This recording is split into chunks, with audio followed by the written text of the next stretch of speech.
Okay, well, this emotion that we're talking about today, Rita, is one that can be actually quite challenging for some people to access, and other people access very easily. And we're, of course, talking about anger. Anger is an emotion that we often have strong responses to. I know I respond by pushing it down. I find it very hard to let my anger out. And there's a lot of cultural and family reasons why I learnt to suppress that angry child mode. That's the mode we're talking about today on 7-Minute Schemas. I'm Ruth Holt. I'm a clinical psychologist and an advanced schema therapist, supervisor, trainer. And welcome, Rita, talking about your angry child. Yes, I was trying to think, where do I sit with this angry child mode? Is it a bit underregulated or overregulated at times? I think for me culturally, I was and being a female Middle Eastern, it wasn't encouraged to express anger. But this is a really important emotion. And I think one of the things when you're connecting with that part of yourself is asking yourself the question, what is it that you need in this moment when you're kind of connecting with that anger, which is what we want to ask ourselves with every child mode, really, when it comes to schema therapy. So I'm Rita, yes, clinical psychologist and an advanced schema therapist, and welcome to 7-Minute Schemas as we talk about the angry child mode.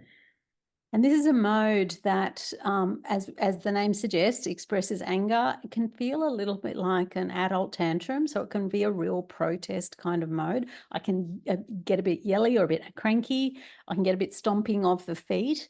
It's different to a coping mode. So we know that anger can also be expressed when it comes to maybe a bully attack mode. I can get really angry and start attacking and kind of wanting to make someone feel unsafe or criticized and really attack them. It's different to that. This is a bit more protest of this is not right, this is not fair.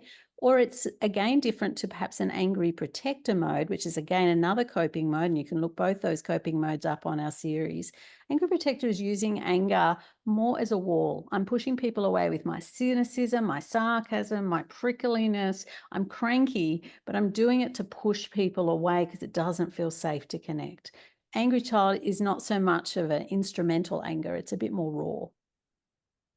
Yeah, and I guess one of the reasons why we kind of are just discussing the difference between the child mode and the coping mode for clinicians, I guess there's a different intervention, and for consumers, it's really trying to kind of make sense of what mode I'm in at any given moment, so that I can create choice to get that need met. And we think about some of the schemas that might be fueling an angry child mode. It could be some really core needs not being met, like it could be defectiveness, shame. I feel so unworthy as a person and I'm protesting that, or I was unsafe as a little person. And it's so important and right to be angry when people have treated you badly. So it can be those really raw, painful schemas, or it can be something a bit more like I'm angry because I'm not getting my own way, and I've been taught I always get what I want. Maybe it's an entitlement schema, and that anger's coming from that sense of don't say no to me.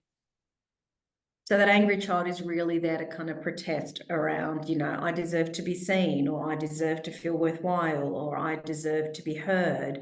I deserve to feel safe. And so there's that angry child there to alert you to that. And again, like every single child mode that we've talked about so far, this is a really important mode and an important emotion and an important part.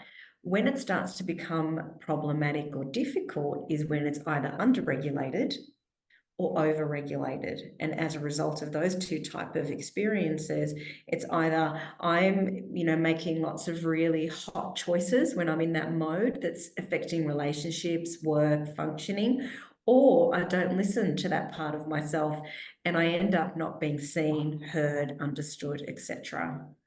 Yeah, and that's where I think those cultural influences come into play, because if in your culture or your family culture, you were taught to be quiet, to not express your frustration or your anger, you can quickly bury it, you can quickly suppress it, but it may come out in an explosion later on, or it may come out in some behaviors where I'm kind of just pushing that emotion away constantly. So it's really worth thinking about where did I learn this angry child, or where did I lose my angry child? And trying to see if we can understand the needs that weren't met for that part of us and then meet those needs. I often see this in couples therapy where there's a lot of anger And there's often a really important need. I want to be heard. I want you to notice me. I want you to pay attention. But often the anger can get so loud that the partner then kind of checks out because they don't want to hear another list of whatever is happening. And then the person doesn't get heard. So that's a nice example where that angry child who's let loose in a relationship dynamic isn't getting the need met. Yeah, so we want to try and find ways, I guess, where that anger can be heard and expressed in a way where the person on the receiving end is able to hear that. Yeah. Yeah. And that's an important piece of it. So if you're sitting here listening, you've got an angry child who's perhaps under-regulated, maybe you haven't had someone help you with that regulation, and that makes sense. So in therapy, we're really trying to have therapists welcome the anger in the room and hear it, really understand, hear more of what it has to say, make space for that anger, and then also point to how can healthy adult get those needs met in a way that doesn't drive people away or doesn't make you lose your job or doesn't, end your relationship. And I think that's part of the issue, because a lot of people, in my experience, would say that bad things happen when they connect with their anger. And so it feels really scary to even consider connecting with that part of the self until it's just a big burst of anger and they feel really out of control.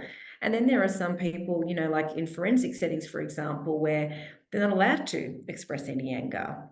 And so they learn to kind of go into those coping modes that you were describing before, like an angry protector, to at least connect with it, but not be disciplined or punished for experiencing or expressing that feeling, I should say. So anger is often an emotion we need help with if this has been an area of difficulty for us. And so we really invite people to, seek a schema therapist, because we have such beautiful interventions for working with different kinds of anger, and particularly that angry child. You matter, your needs matter, your safety matters, and we want to help you find ways to get those needs met. Well, that's our 7 minutes, Rita. If people are looking for more training in how to effectively help their clients with anger, we can have a look at the links at the bottom of the page.